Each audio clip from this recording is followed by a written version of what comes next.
అందరికీ నమస్తే అండి. నా పేరు రాజ్, ఆదివాసేన అల్లూరు సీతారామరాజు జిల్లా కన్వీనర్ని.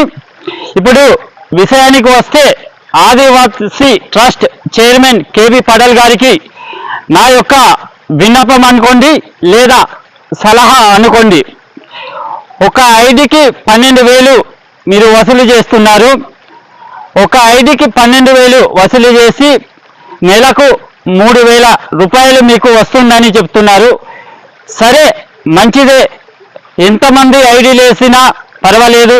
మీరు ఖచ్చితంగా చేయవలసిన పని ఏంటంటే, ఐడి ఇచ్చిన తర్వాత మీరు రాతపూర్వకంగా బాండ్ పేపర్ మీద కానీ లేదా మామూలు వైట్ పేపర్ మీద కానీ ఏమైనా హామీ పత్రం మీరు ఇస్తున్నారా ప్రజలకు?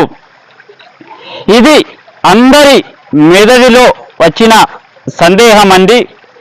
దీన్ని క్లారిఫై చేయవలసిన అవసరం ఆదివాసీ ట్రస్ట్ చైర్మన్ కేబీ పటేల్ గారికి ఉంది. ఎందుకంటే ఇప్పటికే మీరు చాలా మంది దగ్గర డబ్బులు వసూలు చేస్తారు. ఇప్పటికే చాలా ట్రస్టులు వచ్చినాయి, అది కొన్ని రోజుల్లో ఎత్తేస్తారు. మీరు కూడా ఒకవేళ నష్టాలు వచ్చిందని ఈ ట్రస్ట్ ఎత్తేస్తే డబ్బులు కట్టిన వాళ్ళ పరిస్థితి ఏమిటన్నది కూడా ఆలోచించవలసిన విషయం. కాబట్టి ఆదివాసీ ప్రజలారా, ఆదివాసీ ట్రస్ట్కి డబ్బులు కట్టే ముందు 1కి 100 సార్లు లేదా 1000 సార్లు ఆలోచించుకోండి. ఎందుకంటే ఒకసారి మోసపోయిన తర్వాత మిమ్మల్ని బ్రహ్మదేవుడు కూడా కాపాడలేడు.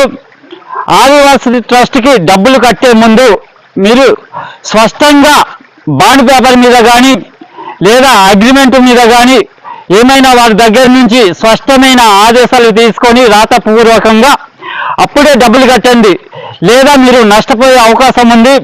ఈ విషయం ఆదివాసీ ప్రజలందరూ గమనించండి. మోసపోయిన తర్వాత మనం ఏమి చేయలేము, ముందే మేలుకోండి.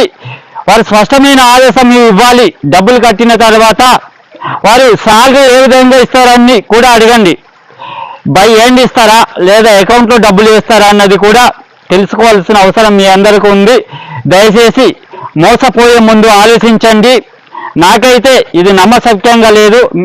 ఆదివాసీ ట్రస్ట్ వాళ్ళు మీరు రాతపూర్వకంగా హామీ ఇస్తే ఎవరైనా ఐడీలు తీసుకోండి, మాకు ఎలాంటి అభ్యంతరం లేదు. కానీ మోసపోవటానికి మాత్రం ఆదివాసీ ప్రజలు సిద్ధంగా ఉండకండి. జై ఆదివాసీ, జై జై ఆదివాసీ.